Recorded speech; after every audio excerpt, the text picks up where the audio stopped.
Welcome to my blog. আপোনালোকক আজি মোৰ ব্লগলৈ স্বাগতম কৰিছো। আজি বলবমৰ 2 নম্বৰ সপ্তাহটো আজি ফাইনালি জীৱ উদ্ধাৰৰ পৰা সকলো ভকত বৈষ্ণৱে আজি শ্ৰী শ্ৰী জীৱ উদ্ধাৰৰ পৰা আজি বলবম যাত্ৰা কৰিছে।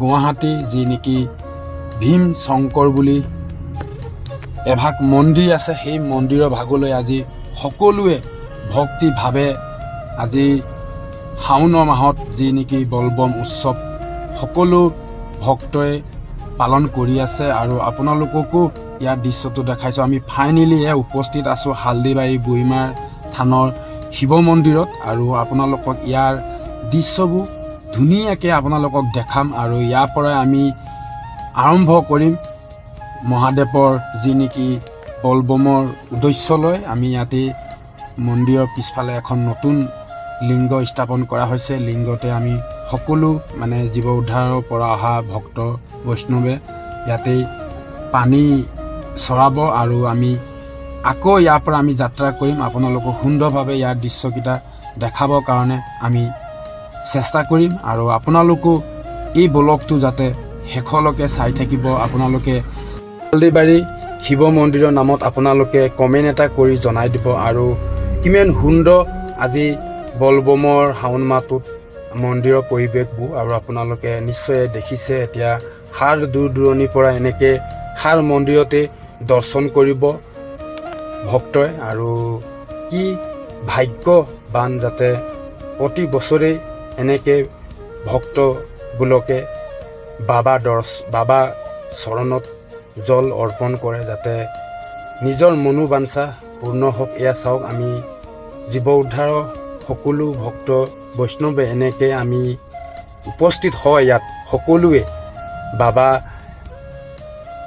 লিংগত আমি পানী চৰাই আৰু গণপতি বাবাকো সকলোৱে স্মৰণ কৰি যাতে সকলোৰে দুখ কামনা যাতে উদ্ধাৰ হওক, যাতে বিপদ সংকট মোচন হওক, সেই কৃপাতে যাতে বাবা চৰণত আজি তীৰ্থ যাত্ৰা আৰম্ভ কৰিছে। সকলোৱে যাতে মংগল হওক আৰু এয়াই প্ৰাৰ্থনা বিচাৰি আজি বাবা দৰ্শন কৰি লৈছে যি নেকি হালদিবাৰী শিৱ মন্দিৰত।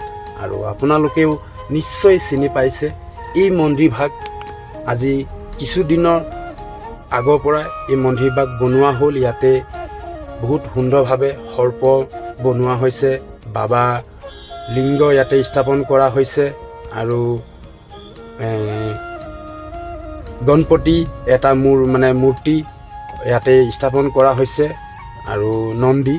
আৰু আপোনালোকক এয়াই আজি মোৰ ব্লগটোৰ পৰা আপোনালোকক সকলো জীৱ উদ্ধাৰৰ পৰা অহা যি নেকি বলবমৰ উদ্দেশ্য লয় সেই আজি দৃশ্যবোৰ আপোনালোকক মই দেখাই মই বহুত সুখী হৈছোঁ। যাতে আপোনালোকেও ধন্য হওক এই ভিডিঅ'টোৰ পৰা আপোনালোকে উপভোগ কৰি। আৰু আমি ফাইনেলি এতিয়া ইয়াৰ পৰা আমি আকৌ যাত্ৰা কৰিব লাগিব গুৱাহাটী মুখে।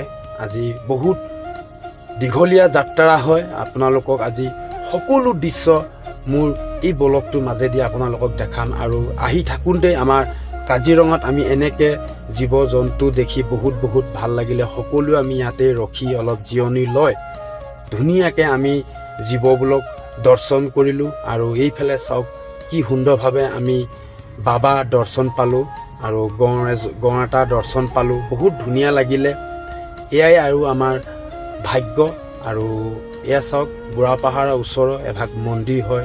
এই মন্দিৰভাগো বহুত সুন্দৰ লাগে। আপোনালোকে কি কয় জনাব কমেণ্ট বক্সৰ মাজেদি। আৰু এতিয়া আহোঁতে বেলি পৰিবলৈ হৈ গ'ল। আপোনালোকে দেখিছে সকলো যান বাহন এতিয়া লাইট জ্বলাইহে এতিয়া আগবাঢ়িছে। আৰু হয় আজি আমাৰ বহুত দীঘলীয়া যাত্ৰা হয়। আমি ৰাতিয়ে আমি গৈ সেই মন্দিৰত উপস্থিত হ'ব লাগিব।